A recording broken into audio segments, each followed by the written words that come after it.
ગઢવી ચારણ સમાજ વિશ્રાંતિ ભવન ભાનુશાલીનગર ભુજ મધ્યે ગુજરાત જોડો જનસભાનું આયોજન કરાયું હતું। આ જનસભામાં મુખ્ય વક્તા તરીકે રાજુભાઈ કરપડા, કિસાન સેલ ગુજરાત પ્રદેશ પ્રમુખ આમ આદમી પાર્ટી હાજર રહ્યા હતા।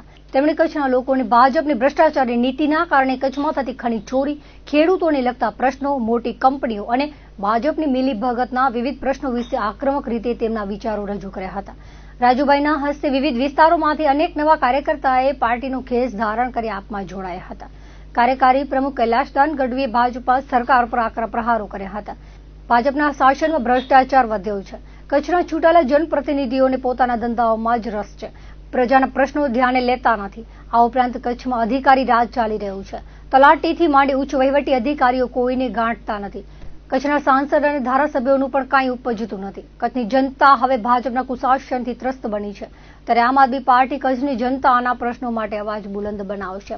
આમ આદમી પાર્ટી એ લડાયક પાર્ટી છે। લોકોના પ્રશ્નો માટે લડવાનો નિર્ધાર વ્યક્ત કરતા તેમણે જણાવ્યું હતું કે જનતા હવે જાગૃત થઈ રહી છે, ત્યારે આવનાર દિવસોમાં પરિવર્તન અચૂક આવશે। કચ્છ સહિત ગુજરાતભરમાં આમ આદમી પાર્ટી જન જોડો અભિયાન ચલાવી રહી છે। ભુજમાં પાર્ટીના જન જોડો અભિયાનને કચ્છવાસીઓનું ભરપૂર સમર્થન મળ્યું હોવાનું તેમણે વધુમાં ઉમેર્યું હતું। કાર્યકારી પ્રમુખ કૈલાશદાન ગઢવીએ ભાજપા સરકાર પર આકરા પ્રહારો કર્યા હતા। ભાજપના શાસનમાં ભ્રષ્ટાચાર વધ્યો છે। કચ્છના ચૂંટાયેલા જનપ્રતિનિધિઓને પોતાના ધંધાઓમાં જ રસ છે। પશ્ચિમ કચ્છના વિવિધ વિસ્તાર, ખાવડાથી કરીને અબડાસા લખપત સુધીના વિસ્તારોમાંથી મોટી સંખ્યામાં ભાઈઓ તથા બહેનો હાજર રહ્યા હતા। આજે જે જનસભા ભુજ મધ્યે રાખવામાં આવેલ છે, જેમાં રાજુભાઈ કરપડા આવ્યા હતા અને અમારા પશ્ચિમ કચ્છના હોદ્દેદારો બધા છે। મુદ્દાઓ એ છે કે જ્યારે ભાજપ વિકાસ સપ્તાહ મનાવી રહી છે, એ વિકાસ અમે ગોતીએ છીએ। રોડોની હાલત બિસ્માર છે, ખડ્ડા છે, આરોગ્ય નથી, સ્વાસ્થ્ય નથી, શિક્ષણ નથી। તો વિકાસ સપ્તાહ શેનું મનાવી રહ્યા છીએ એ ખબર નથી પડતી। તો અમે એ પબ્લિકના જે મુદ્દાઓ છે, પબ્લિક હિતના મુદ્દાઓ છે, એની વાત ક્યારે થશે એ અમારા મુદ્દા છે કે પબ્લિક માટે કામ કરવું છે, પબ્લિક માટે કંઈ બદલાવ લાવવું છે। એ આમ આદમી પાર્ટીની વિચારધારા છે। સુરક્ષા બહુ જરૂરી છે અને શિક્ષા બહુ જરૂરી છે।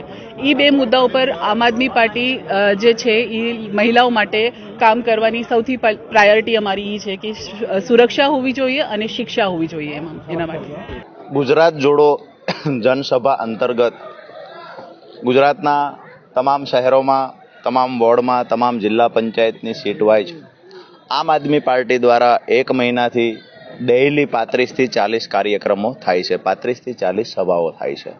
જે અંતર્ગત આજે ભુજની અંદર ગુજરાત જોડો જનસભાનું આયોજન થયેલું, જેમાં ખૂબ જ મોટી સંખ્યામાં આજુબાજુના ગ્રામ્ય વિસ્તારમાંથી, ભુજમાંથી મોટી સંખ્યામાં લોકો ઉપસ્થિત રહેલા।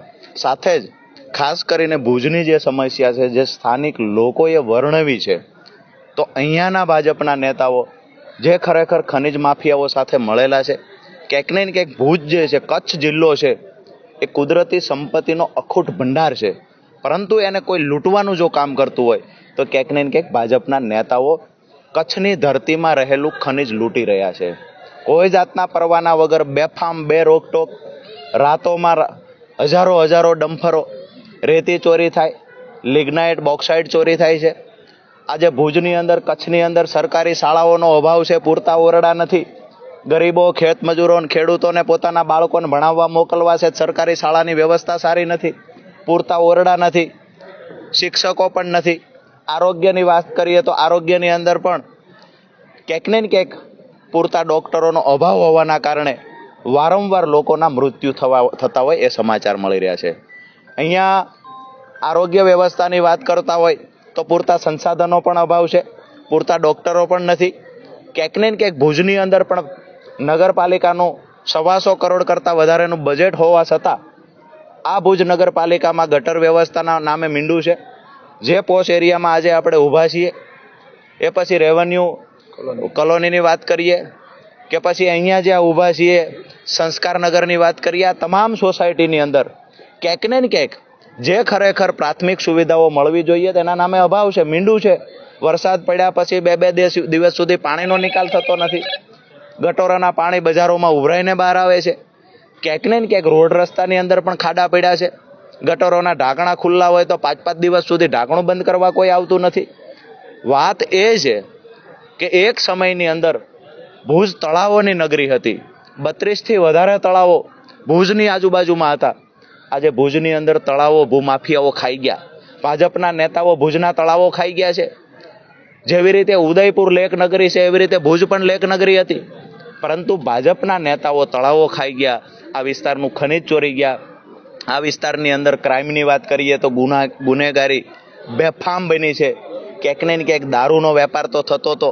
હમણાં ડ્રગ્સ પણ કચ્છને આજુબાજુમાંથી પોર્ટ પરથી પણ પકડાય છે. હજારો કરોડ રૂપિયાનું ડ્રગ્સ પકડાય છે, પણ આરોપી આજ દિવસ સુધી કોઈ પકડાયો નથી. દર વખતે વાતો કરવામાં આવે છે કોઈને છોડવામાં નહીં આવે, પણ પકડો છો કોને? ચપ્પલ ચોરી કરે અને પકડવામાં આવે, 300 રૂપિયા જુગારમાં પકડાયો હોય એના ફુલેકા કાઢવામાં આવે, એ પણ આગોતરું કહેવામાં આવે કે લૂલો લંગડો ચાલજે. ક્યાંક ને ક્યાંક પોલીસ વિભાગ છે ગૃહમંત્રીને પણ મૂર્ખ બનાવવાનું કામ કરે છે. વાત એ છે કે ભુજની અંદર, કચ્છની અંદર ખેડૂતોની સમસ્યા છે. હાઈ ટેન્શન લાઈન નીકળે છે, એનો અવાજ બનનારું કોઈ નથી, સાંભળનારું કોઈ નથી. આજે ગરીબો પીડાય છે.